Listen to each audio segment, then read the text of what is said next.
बिस्मिल्लाहिर्रहमानिर्रहीम अस्सलाम वालेकुम। Expected paper pairing scheme class 9 subject कौन सा वो है इंग्लिश, यानी कि इंग्लिश की क्लास 9 की 2026 जो न्यू बुक आई है उस लिहाज से इसकी पेयरिंग स्कीम देखते हैं। ये देखिए टोटल पेपर आपका आएगा 75 मार्क्स का और टाइम आपके पास 2 घंटे और 30 मिनट होंगे, जिनमें से 20 मिनट आपकी ऑब्जेक्टिव के होंगे और बाकी टाइम कितना रह जाता है, बाकी टाइम रह जाता है 2 घंटे 10 मिनट और वो टाइम आपको मिलेगा इसके सब्जेक्टिव के लिए। सब्जेक्टिव बाद में देखते हैं, पहले ऑब्जेक्टिव। अब ऑब्जेक्टिव क्वेश्चन नंबर 1 इसके 4 पार्ट होते हैं। उससे भी पहले ये देख लें कि ऑब्जेक्टिव कितने मार्क्स की आती है।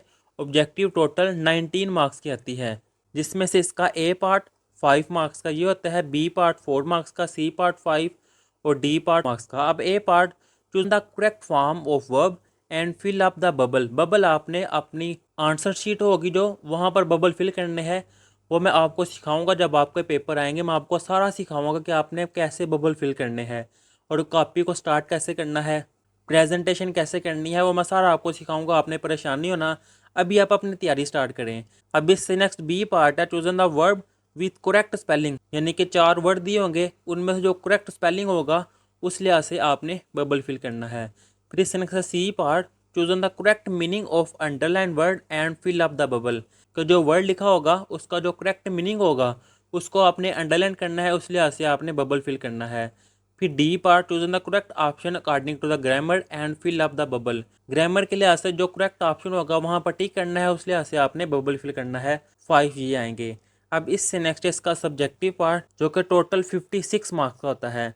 अब इससे नेक्स्ट इसका question number 2, answer any 5 of the following question. ये टोटल आपको 8 क्वेश्चन दिए जाएंगे, जिनमें से आपने 5 के आंसर करने होंगे। अब देखिए 66% जोन से क्वेश्चन है वो एक्सरसाइज में से आएंगे और 34 जोन से हैं वो टेक्स्ट बुक में से आएंगे। तो 2 नंबर का एक क्वेश्चन है, 5 करने हैं, तो टोटल 10 मार्क्स का हो गया क्वेश्चन नंबर 2।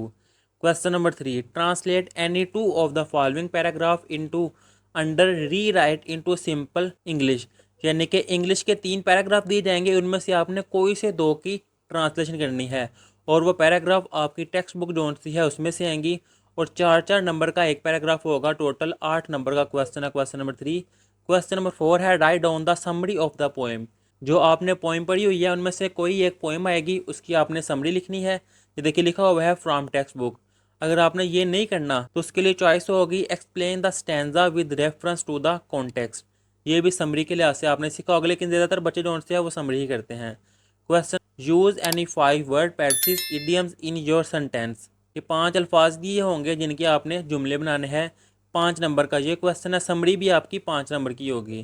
फिर question number 6, write a letter or story or dialogue. कि यहाँ आप लेटर लिख लें या स्टोरी लिख लें या डायलॉग। और ये आपने सीखे हुए हैं कंप्रीहेंसिव जो सी इंग्लिश की बुक है उसमें से 8 मार्क्स का ये आएगा। Question number 7, read the passage. क्या जो पैराग्राफ दिया हुआ है उसको आपने रीड करना है and answer the question at the end. और उसके लास्ट में जो क्वेश्चन दिए हुए हैं उनके आंसर करने हैं। 5 ऑलमोस्ट क्वेश्चन आते हैं, 2 नंबर का एक होता है, टोटल 10 मार्क्स का क्वेश्चन है क्वेश्चन नंबर 7।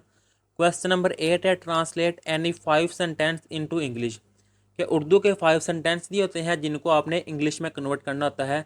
एक एक मार्क्स का होता है, 5 मार्क्स के ये टोटल। फिर क्वेश्चन नंबर 9 है, चेंज द वॉइस, यानी कि एक्टिव वॉइस पैसिव वॉइस, वो भी 5 करने होते हैं और 5 मार्क्स का ये क्वेश्चन है।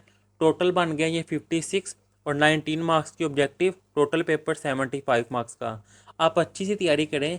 मेरी दुआ है कि अल्लाह ताला आपको अच्छे नंबरों से कामयाब करे। अल्लाह हाफिज़।